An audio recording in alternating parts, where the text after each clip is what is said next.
압도적 경제 콘텐츠 해외 경제 정보 드림 시간입니다. 안녕하세요. 저는 이주호 기자고요. 오늘도 권순우 기자와 함께하겠습니다. 어서 오세요. 안녕하세요. 권순우 기자입니다. 네, 여기 한숨을 쉬세요. 그 다음 대사를 잊어버렸어. 자, 오늘 해외 경제 정보 드림은 무엇일까요? 오늘은 다양한 나라의 게임 산업 관련한 얘기를 좀 해보려고요.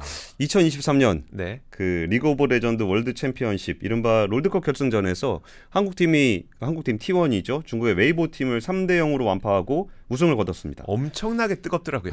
그러니까 중국 그 진짜 엄청난 돈을 들여가지고 여기 게임 산업 육성을 하고 있는데 거기 뭐 10만 명 정도 된대요. 프로게이머가. 프로게이머가 10만 명이요? 예. 그리고 뭐 프로게이머 된다 그러면 뭐 그 집도 주고 네. 뭐 돈도 주고 막 엄청나게 키우고 있다는데 역시 우리 또 페이커가 그때 뭐 중국집에서 제안 받았을 때 260억이었나? 260억인가 40억인가 했던 네. 엄청난 돈을 준다 그랬는데 또 안 가기도 그러니까요. 하고 그럼에도 불구하고 이제 한국 팀이 또 우승을 해서 페이커는 뭐 최연소 우승자이자 최장수라 그래야 되나요? 최장수 우승자까지 된 그런 점도 좀 인상적이었습니다. 사실 그 저는 이 리그 오브 레전드 월드 챔피언십을 보면서 느꼈던 게 그 우승도 우승이지만 와 이게 사람들이 생각보다 정말 많이 보네 라는 생각이 좀 들었었어요. 일단 실제 경기가 이루어졌던 고척돔에 네. 뭐 표가 뭐 한 10,000석 정도 되는데 10분 만에 매진이 됐다는 거고 네. 와 광화문에서 만여 명이 길거리 응원을 했다는데 거의 월드컵 수준이네요. 월드컵 수준이죠. 그러니까 이게 사실 야구도 그 정도까지는 안 되는 것 같아요. 그러네요. 예. 네. 그래갖고 야 그리고 전 세계적으로 4억 명이 누적 시청자 수가 4억 명이라는 거예요. 그때 이제 뉴진스 나와가지고 네. 뭐 그랬을 때 야 뉴진스가 게임하는데도 나가라고 했더니 야 4억 명 앞인데 안 나가냐. 물론 누적 시청자 주긴 합니다만. 네. 그러니까 진짜 이 사진 같은 거 보면은 잘 실감이 안 나요. 이게 왜 여기서 이러고 있지? 라는. 그러니까요. 근데 사실 생각해보면 축구도 요 앞에서 하는 건 아닌데. 네. 그렇죠. 네. 네. 그런 거 보면서 굉장히 좀 놀랍다라는 생각이 좀 들어서 아는 사람들은 뭐 당연한 얘기하냐고 할 거고 모르는 사람한테는 전혀 감이 안 오는 글로벌 게임 산업에 대한 이야기를 오늘 해보려고 해요.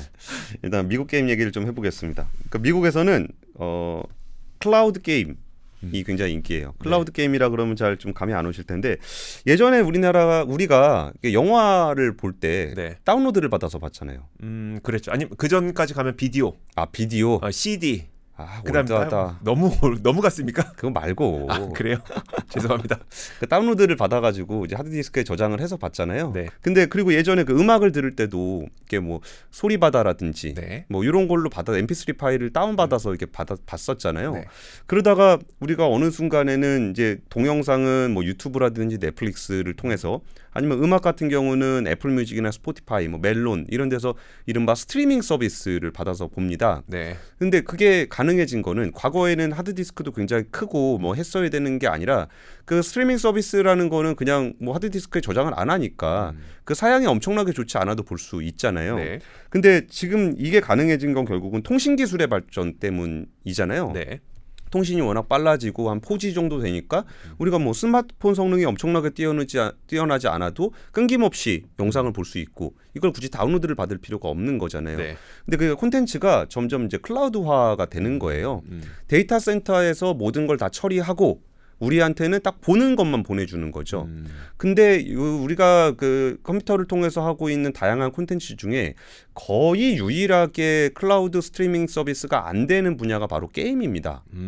여전히 그러면 게임은 사서 뭐 칩을 사거나 뭐 이런 식으로 하나요? 그러니까 닌텐도 같은 거 사면 닌텐도 칩 사서 꽂아서 쓰고, 네. 뭐 플레이스테이션, 그러니까 뭐 아니면 엑스박스 이런 것들도 게임 그 칩도 사야 되고, 네. 그리고 기계도 사야 되죠. 그렇죠. 기계도 사야 되고 그걸 가지고 게임을 하는 거잖아요. 네. 이게 이렇게 되는 게 그 게임 같은 경우는 일단 용량이 커요. 그러니까 뭐 영화보다 훨씬 더 용량이 크죠. 그리고 내가 뭔가를 이렇게 누르면 네. 즉각적으로 반응을 해야 돼요. 그렇죠. 그러니까 이게 딱 내가 눌렀을 때 이게 컴퓨터가 처리를 해서 바로 보여줘야 되기 때문에 네. 이게 클라우드화가 안 돼 있었던 거예요. 근데 이제 데이터 센터도 굉장히 좋아지고 어떤 통신 기술도 발전하다 보니까 지금 보여드리고 있는 클라우드 게임의 서비스 개념도를 보시면 플레이어가 어떤 입력을 하면 내가 그 컨트롤러를 막 움직이면 요 사용자가 입력한 신호가 쭉 클라우드 서비스 서버로 가서 네. 게임 엔진이 그거를 인식을 하고 이거를 다 처리를 한 다음에 결과물을 보내주는 거죠. 네. 결과물을 보내주면 내가 이렇게 보는 겁니다.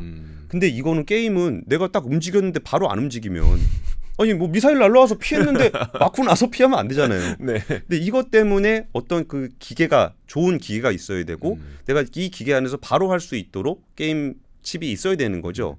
근데 이게 통신 기술이 발전을 하다 보니까 내가 여기서 입력을 하면은 입력 신호만 보내고 네. 처리를 빨리 한 다음에 출력 신호만 쫙 받아오는 네. 이런 클라우드 서비스가 가능해지는 거예요.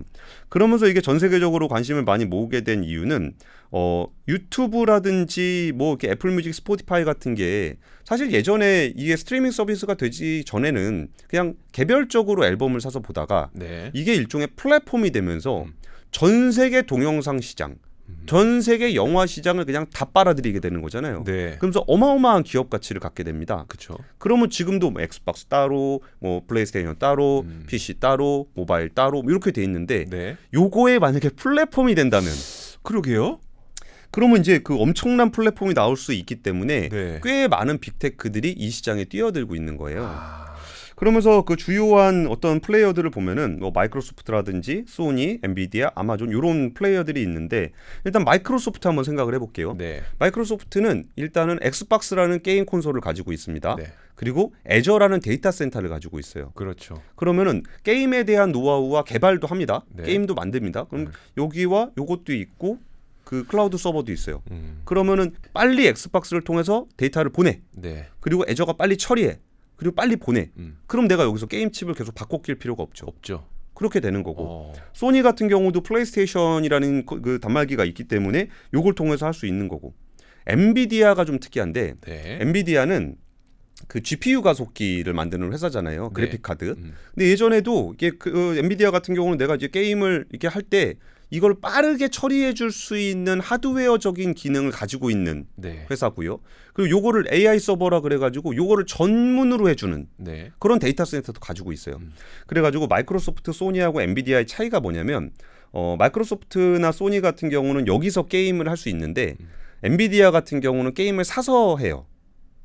소비자가 네. 게임을 따로 사서 오면은 네. 이거를 클라우드화를 해주는 거예요. 엔비디아가 예, 예. 네. 그러니까 사오는 게 내가 게임 CD를 사오는 게 아니고 네. 온라인으로 게임을 사면 어. 그거를 가상적인 콘솔을 만들어 주는 거죠. 네. 그럼 그걸 가지고 해서 엔비디아는 게임을 하게 되는 거고 이게 지금 점유율이 지금 마이크로소프트가 한 60에서 70%, 소니가 10에서 20%, 엔비디아가 10에서 20% 정도 돼요.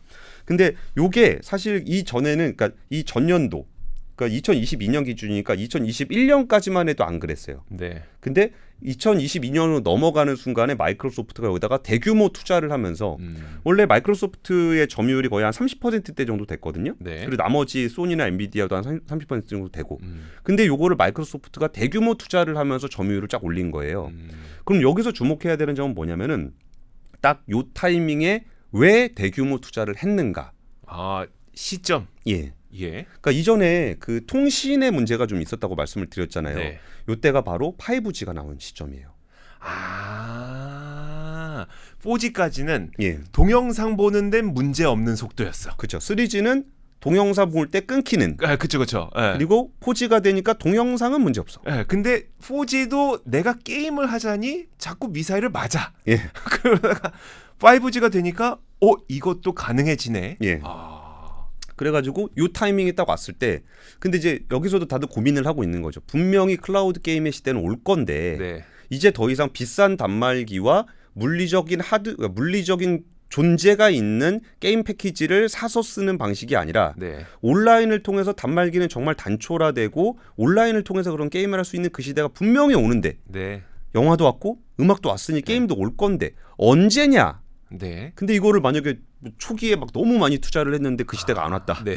그러면 계속 버벅거리고. 네. 그러면 안 되잖아요. 네. 근데 지금 4G 시대와 그 반도체 기술의 발전, 이거를 데이터 센터에서 빨리 처리해서 보내줄 수 있는 반도체 기술이 발전을 하면서 왔다. 지금이다라고 해서 마이크로소프트가 좀 질렀다라고 보시면 될 것 같아요. 근데 여기서 제가 조금 한국 업체들의 이름이 잘 안 나오는데 그러네요. 여기만 보더라도 뭐 대형사긴 하지만 없네요. 한국 업체 이름이 있죠. 여기 있습니다. 삼성 스마트 TV, 삼성 스마트폰, 네. 스마트 TV, 스마트 TV. 아. 요게 뭐냐면은 아까 네. 이전에는 그러니까 이거를 게임 패키지를 처리할 수 있는 기능을 콘솔에서 한다 그랬잖아요. 그랬죠. 근데 지금은 이 게임의 어떤 그 연산을 데이터 센터에서 하잖아요. 네. 그러면은 받아보는 내 입장에서는 이 단말기가 그렇게 좋지 않아도 돼요. 그렇죠. 뭐 예를 들어서 키보드를 네. 엄청나게 좋은 키보드를 쓴다고 뭐가 달라지는 건 없잖아요. 그렇죠. 왜냐하면 처리는 컴퓨터에서 하니까. 동영상으로 비교해 보더라도 예, 우리가 보급형 쓴다고 넷플릭스 못 보는 거 아니고 그렇죠. 프리미엄 쓴다고 넷플릭스가 더 잘 보는 것도 아니고 네. 그런 거네요. 그런 거죠. 아, 그렇게 되면 어떤 상황이 되는 거냐? 단말기가 필요 없다라고 네. 하면 우리가 TV가 있고 단말기가 있고 네. 컨트롤러가 있죠. 네. 단말기가 필요 없다. 그럼 TV. TV만 있으면 되죠. 네. TV만 있어도 우리가 콘솔이 있는 것처럼 게임을 할 수 있게 되는 거예요. 그러네요. 그렇죠. 그래가지고 삼성에서도 자기가 이제 게이밍 허브라는 걸 만들어서 야 어차피 단말기 필요 없는 거 니들 다 알지. 근데 단말기는 없어도 되지만 TV가 없어도 되겠니?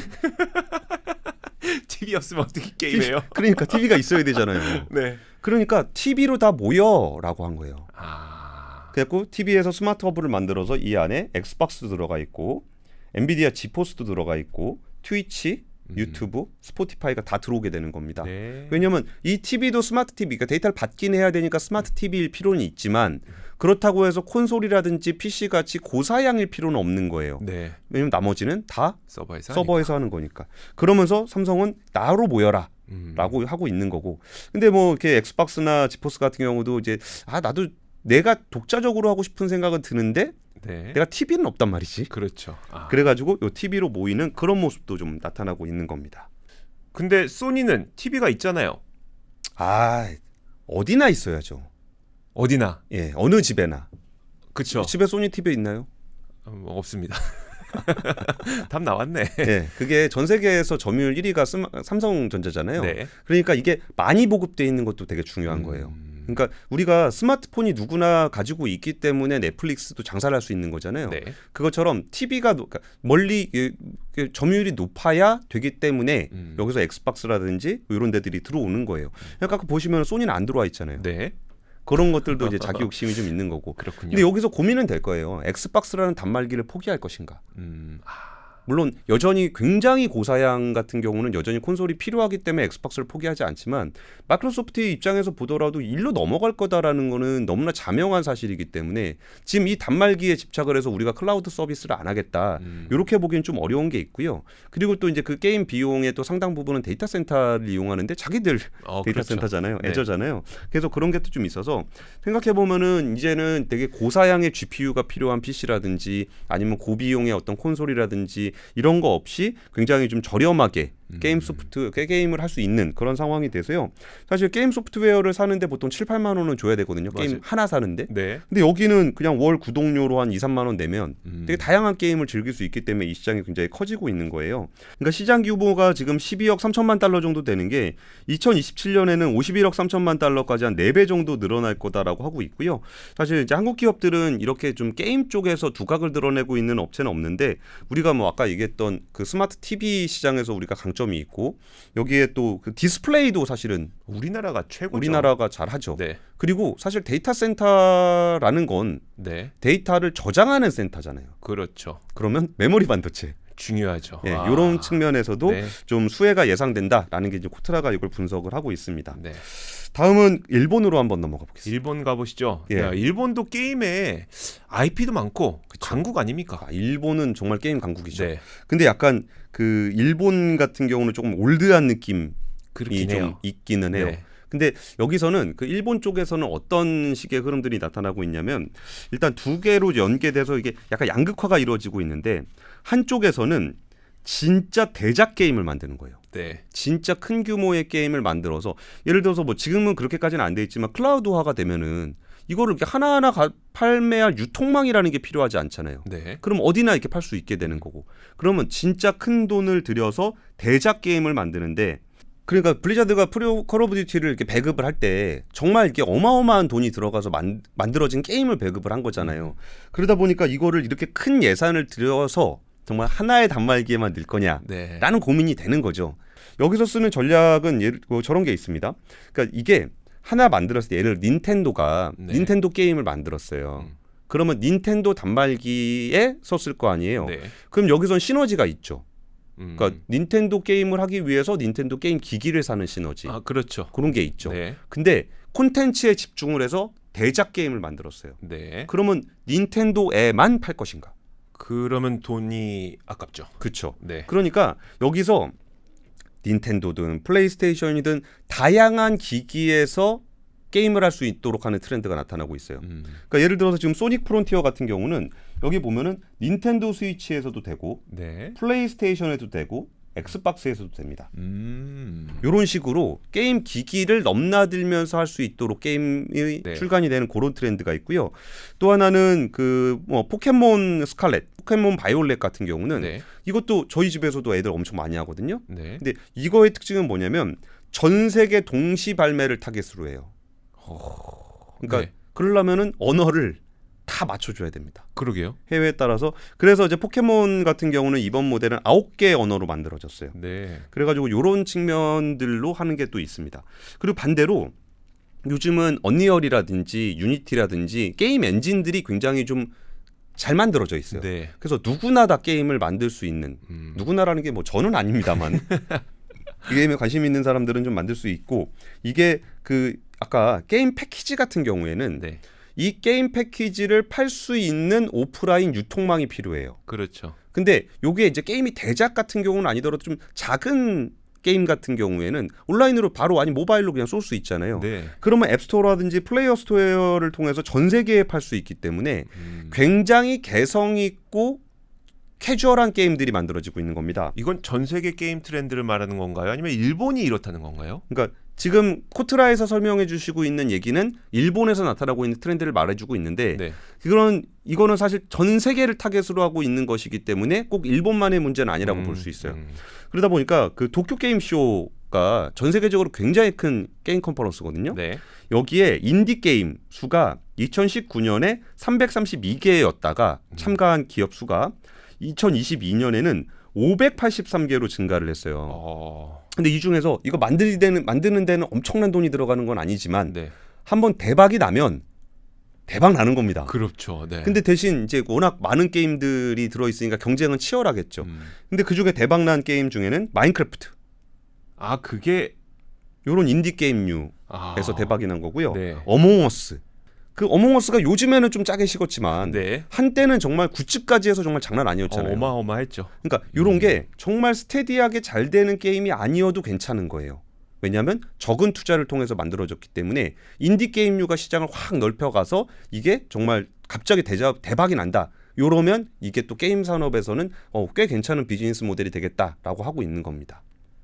근데 궁금한 게 앞에 스트리밍을 말씀하셨잖아요. 예. 왠지 스트리밍으로 하면 게임 단말기 자체가 사라지니까 엑스박스 쓰던 사람도 저게 뭡니까 플레이스테이션 쓰던 사람도 되는 것 같은데 일본의 산업 트렌드의 딱 첫 번째 화면이 소닉 프론티어를 예. 엑스박스용, 플레이스테이션용 이거는 동일한 겁니까? 다른 겁니까? 그러니까 이것도 사양을 다 맞춰줘야 되는 거죠. 그러니까 언어를 맞춰줘야 되는 것처럼 네. 엑스박스에서 작동할 수 있게 만들어야 되고 플레이스테이션에 작동할 수 있게 만들어야 되고 근데 작동하게 만드는 그런 기술적인 요인이 중요한 게 아니라 네. 이게 게임을 좀 더 대작으로 만들게 됐을 때 예전에는 비즈니스 모델이 콘텐츠와 콘솔이 함께 팔리는 비즈니스 모델을 가지고 있다가 네. 그러니까 진짜 내 콘솔을 잘 팔기 위해서는 나의 전용 게임을 만들어야 콘솔을 많이 팔 수 있었거든요.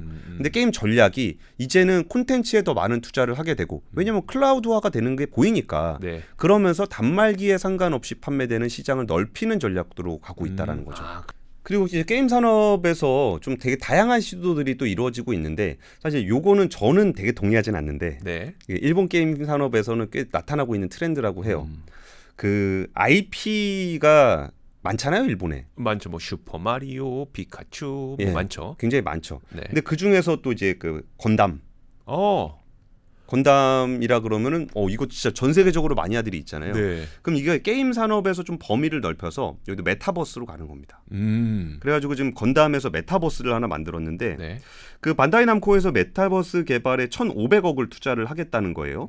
그러면서 여기에 1,500억이 들어간 건 아닌데 기동전사 건담을 배제로 한 메타버스 건프라 인 콜로니 네. 콜로니라고 보통 건담에서는 그 지역들을 보여주고 있잖아요. 그걸 직접 만들었습니다.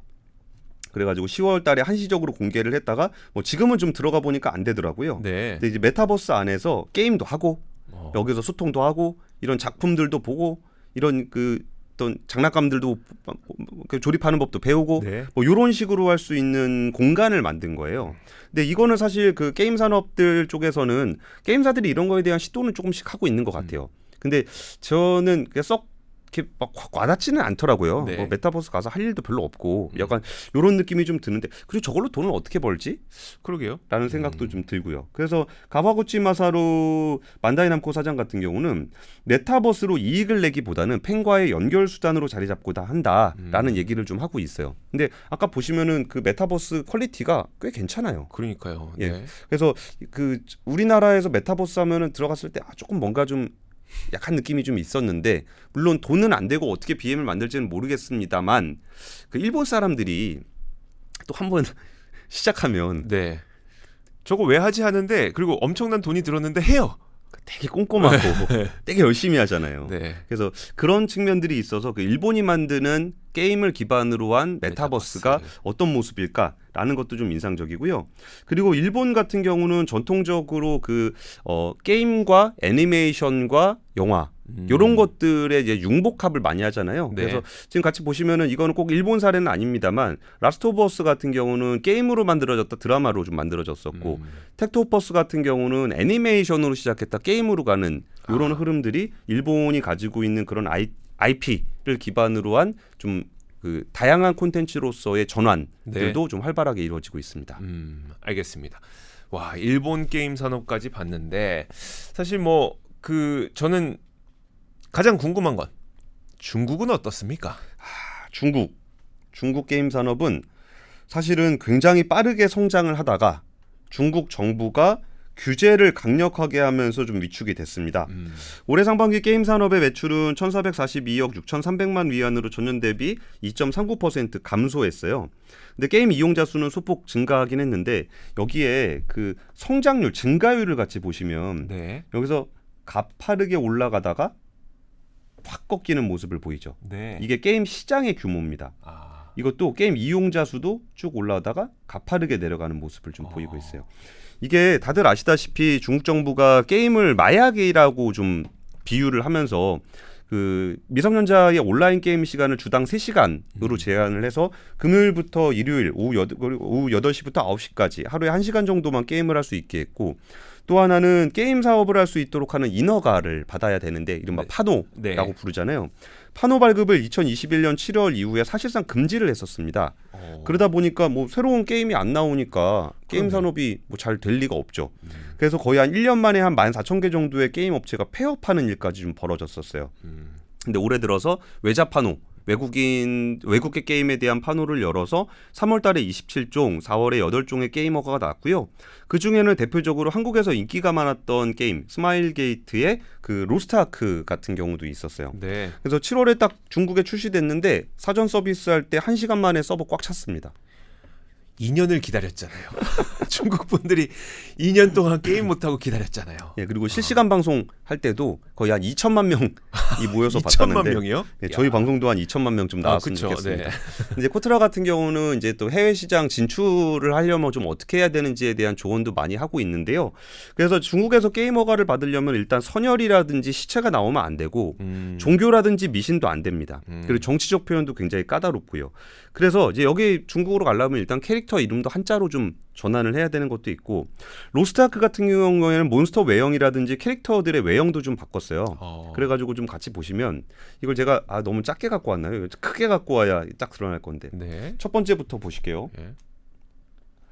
어떤 캐릭터가 더 섹시합니까? 왼쪽이죠.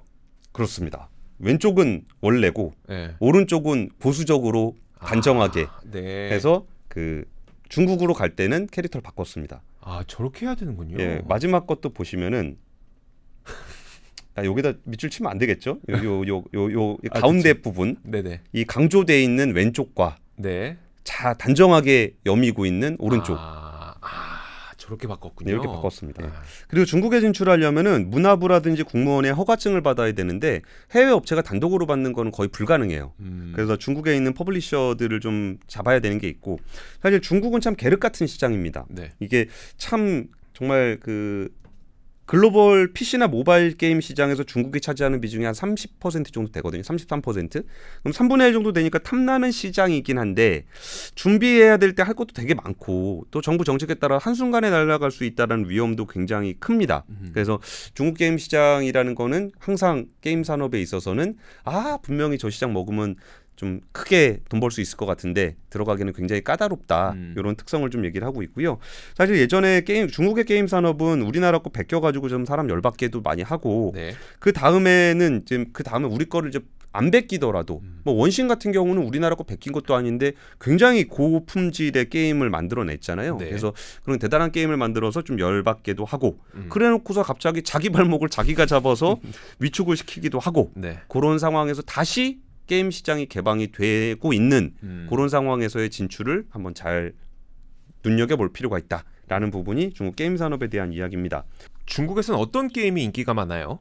이게 8년째 인기 제일 많은 게임이 왕자영유예요. 근데 왕자영유는 이제 리그 오브 레전드하고 거의 좀 비슷한 모습이라 뭐 베낀 거 아니냐라는 얘기도 많이 나왔었는데 어차피 그 리그 오브 레전드를 만든 라이엇 게임즈가 텐센트의 자회사기 때문에 여기서 IP상의 문제가 있진 않아요. 근데 중국에서는 리그 오브 레전드로 들어가 있는 게 아니라 왕자영유로 들어가 있어서 8년째 지금 그 1위를 하고 있고요. 여기서 e스포츠에서도 굉장히 좀 인기가 많았어요. 근데 여기서 좀 황당했던 게 뭐가 있었냐면은 네.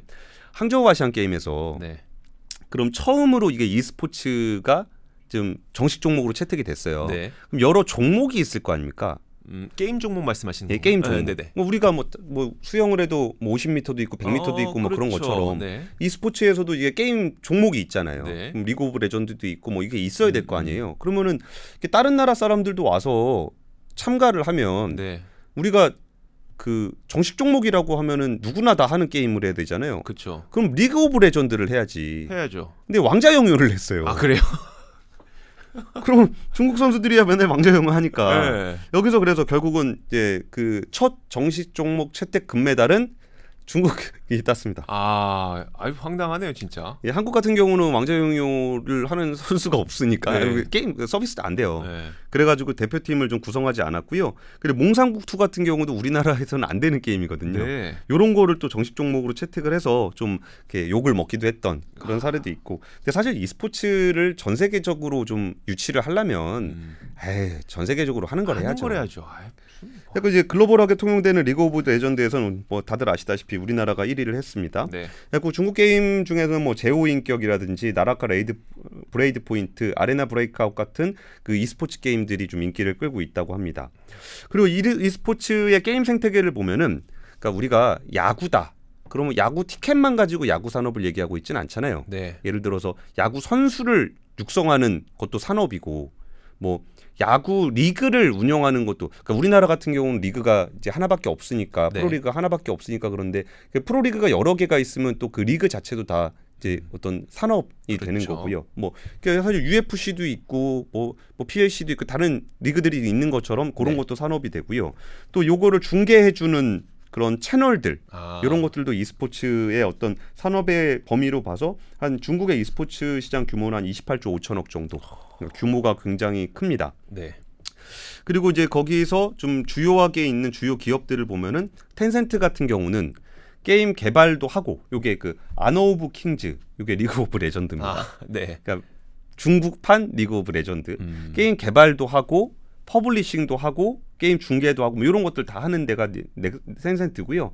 네디즈 같은 데도 이제 퍼블리싱도 하고 중계 방송도 하고 뭐 이런 회사들이 좀 주요한 어떤 플레이어로 자리매김하고 있습니다. 그리고 이제 2023년 상반기에 외국 PC 게임 중에 인기 많았던 거를 살펴보니까 뭐 다행히 한국 게임 많습니다. 오. 배틀그라운드 1위인가요, 저게? 1위입니다. 그리고 크로스파이어 이것도 인기가 많고요. 한국 메이플 스토리 네. 이렇게 이런 게임들도 굉장히 좀 인기가 많은 걸로 좀 자리매김하고 있고요. 한국에서는 LCK 그 리그 오브 레전드 챔피언십 코리아 네. 그리고 중국에는 LPL이 있고요. 그래서 LPL 같은 경우가 2022년 관람객 수가 514만 명이었대요. 500만 명. 500만 명. 예, 관람객 수가. 아, 관람객이 500만 명. 예, 예. 와. 엄청나게 동시 접속이 아니라 아니, 그 리그를 보러 온 사람이 이게 가능합니까? 그러니까 아, 돔 한 하나가 경기가 아니니까. 한 경기가 아니니까. 예, 그 리그 전체니까. 어. 그래서 e스포츠에서 1위를 좀 차지하게 됐었습니다. 그럼 중국 말고 다른 나라에도 e스포츠가 있어요? 그러니까 다른 나라에 당연히 있죠. 우리나라도 있는데 네. 저는 좀 특이한 나라, 진짜 나라의 미래 신성장 모델로 키우고 있는 나라를 하나 준비를 했는데요. 네. 사우디아라비아입니다. 사우디가 예. e스포츠를요. 예, 사우디아라비아 같은 경우는 지금 석유 이후의 시대를 준비하고 있잖아요. 그렇죠. 근데 여기서 e스포츠라는 게 다른 뭐 테니스 리그라든지 축구 리그처럼 우리가 월드컵 유치하려고 노력을 하는 이유가 월드컵을 유치하게 되면 해외에서 관광객들이 많이 오고 내수 산업이 활성화되고 뭐 이런 것들이 있잖아요. 네. 이런 거를 사우디가 조금 노리고 있는 거예요. 그래가지고 이번에 무함마드 빈 살만 왕세자가 내년부터 리야드에서 대규모 e스포츠 대회를 매년 개최를 할 거다. 네. 그리고 전 세계에서 사상 최대 상금을 주겠다라고 좀 선언을 하는 상황이에요. 그게 얼마인지는 모르겠는데 사우디는 이미 지난해부터 사우디 e스포츠 협회 주관으로 세계 최대 e스포츠 대회인 게이머스 8하고 경기를 매년 열고 있어요. 근데 여기에 상금이 4,500만 달러. 500억입니까? 예. 근데 요거는 작다. 500억 작다. 예. 그래서 사상 최대 규모로 하겠다라고 이야. 좀 선언을 해놓은 상황이에요. 그래서 대회 이름은 e스포츠 월드컵이라고 하고 있고 여기서 이제 그 사우디 국부 펀드 PIF가 있잖아요. 네. 그래서 여기가 지금 e스포츠 업계라고 한다면 게임 개발부터 해가지고 최종 관광객이 오는 것까지 해서 여기를 다 키우기 위해서 50조 원을 투자하겠다. 국부 펀드를 통해서. 네. 그래가지고 이거 사우디아라비아 내에 250개의 게임사를 설립해서 일자리 창출을 하겠다. 그리고 GDP에다 기여를 하겠다라고 하면서 EA라든지 블리자드라든지 NC소프트, 넥슨 같은 회사에다가 굉장히 공격적으로 지분 투자를 하고 있습니다. 그래서 지금 NC소프트 같은 경우도 그 PIF 사우디아라비아 국부 펀드가 꽤 주요 주주로 참가를 좀 하고 있어요. 네. 그래서 그렇게 좀 육성을 해서 이 e스포츠가 지금 뭐가 애들이나 보는 거 아니야? 네. 라고 하기에는 어느 나라에는 자기의 미래를 걸고 50조 원을 투자하고 있고 그렇죠. 그러니까 이게 시장이 엄청나게 커지고 있다라는 거를 누구나 다 인식하고 있다라는 거죠. 그래서 이제 게임을 우리가 애들 장난으로 여기던 시절은 좀 지난 것 같아요. 그리고 오프라인에서 노는 시간보다 요즘은 온라인에서 노는 시간이 훨씬 많잖아요. 네. 근데 온라인 놀이 중에서 시장이 굉장히 큰 놀이가 게임이고 요즘에 뭐 저도 그렇긴 한데 저도 요새 스타크래프트는 안 하지만 네. 스타크래프트를 보긴 합니다. 그래요? 예, 저 알파고 이런 분들 이렇게 군대 갔다 와서 이렇게 하는 거 보면은 네. 오랜만에 예, 전통놀이 하는 거 좀 보면서 전통놀이, 윷놀이 정도 되는. 예, 우리나라 민속 고유의 그쵸. 놀이잖아요. 네. 그래서 이런 것도 같이 보기도 하고 그러는데 실제로 이런 시장들이 확대되고 있다라는 것들의 트렌드를 이런 데서도 좀 읽을 수 있지 않나 싶습니다. 알겠습니다. 자, 산업도 변하고 있고 그래서 게임을 서비스하는 방법도 변하고 있고요. 구조도 변하고 있고 이걸 신성장 동력으로 투자도 하고 있고. 그래서 그런 부분에 대해 좀 이 변화를 어떻게 받아들여야 될지라는 부분들도 고민으로 남아 있는 것 같습니다. 알겠습니다. 자, 오늘은 글로벌 게임 산업 한번 살펴봤습니다. 해외 경제 정보 드림 시간이었습니다. 고맙습니다. 감사합니다. 복잡하고 어렵게 느껴지는 재무제표와 용어들. 친절한 투자 멘토 사경인 마스터가 매주 새로운 콘텐츠로 알기 쉽게 설명해드립니다. 재무제표 분석과 포트폴리오 구성, 뭐 양대 재무제표라고 그러면 대차대조표랑 손익계산서가 있거든요. 매수 매도 방법, 이때 사는 게 좋겠네, 이렇게 사면 좋겠다. 근데 이렇게 살려면 뭘 해야 되냐면요, 나머지 3분의 1은 놔둬봅니다. 어디까지 가는지. 실전 투자 팁까지 알려드립니다. 오직 3프로 멤버십에서만 만나실 수 있습니다.